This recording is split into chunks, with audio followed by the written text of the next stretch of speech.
apparently this is costing the British people, well, 1.8 billion a year so far. And one of the very much leading supermarkets over here in the United Kingdom has already said that they've lost in excess of 39 million.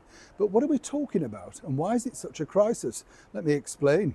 Morning, good to see you. You all right? Thank you so much for joining me. I don't know about you, when you go out shopping now, I'm really nervous. As many people know who watch this channel or have watched for a while, I had 2 phones stolen this year. Don't worry, this is strapped to me, so we'll have a wave by the way. But yes, you have to be careful. And as many people remember, my phone was stolen while out shopping inside a supermarket. Even though it was zipped up inside my pocket, they targeted me and wandered round and watched me looking at things, and then very busy with all the noises, the beeps, you know, that sort of stuff. Got inside the pocket, took the phone out, I didn't even notice. That's how clever it was. But that's just the tip of the iceberg, you see, because now over here in the United Kingdom, thanks of course more so to the lawlessness over here in the very heart of London, well, shoplifting is at an epidemic. Now, I don't know about you, I'm not surprised by this in the slightest, simply because there's twofolds, particularly here in the heart of London. You see, every weekend we've got all of these marches which are taking up lots and lots and lots of police valuable time. They do a terrific job. I feel incredibly sorry for them. Of course, they then can't come out and protect the stores and the store managers and stuff like that because it's overtime, they're trapped, whatever. But the Mayor of London doesn't want to ban these marches. We're not allowed water cannons, all of that sort of stuff. Now, also, and I don't know if you remember this, but if anybody that you saw shoplifting when you were a child, there would have been public humiliation.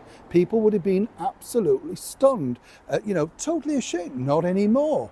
But worse than that, of course, the security guards that all of these stores employ, well, they're a waste of time because they're not allowed to touch them, they're not allowed to stop them, they're not allowed to do anything. So if you walk in that store, and I've seen this on a regular basis near me, people pick up boxes of beer and walk out with it. The guy stands there and does nothing.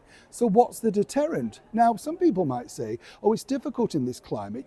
Everything's geared towards the individual and they can sue you. If it's your business, I look at it this way. If that was your private store and somebody came in and took out a crate of milk or, 20 boxes of cornflakes or whatever, you'd protect yourself, right? I admire some of these smaller shop holders who are individuals and trying to run a business. They hit back and hit back big time, and I applaud them for that. But what's interesting now is, of course, all of that loss gets passed on to us simply because they can't protect their own stores. But worse than that, there's more inside jobs than ever before.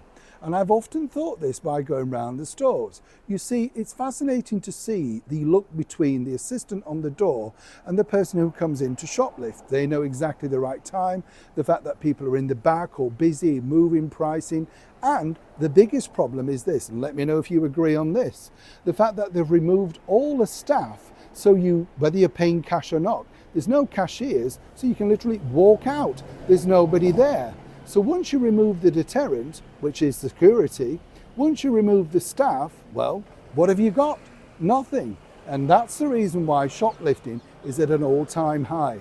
The only way to stem the flow is to make sure that you humiliate the people that shoplift, slap on hefty fines, and more importantly, make them become the public nuisance and enemy number one. Now, many people who watch this show know exactly what I would be doing, bringing back the stocks in the middle of the market square and letting people vent their anger that way. Because let's not forget, every time somebody helps themselves to something for free, eventually you're paying, whether you like it or not. Is it as bad in your part of the world? Do let me know, and as ever, like and share. Neil Sean in the very heart of London.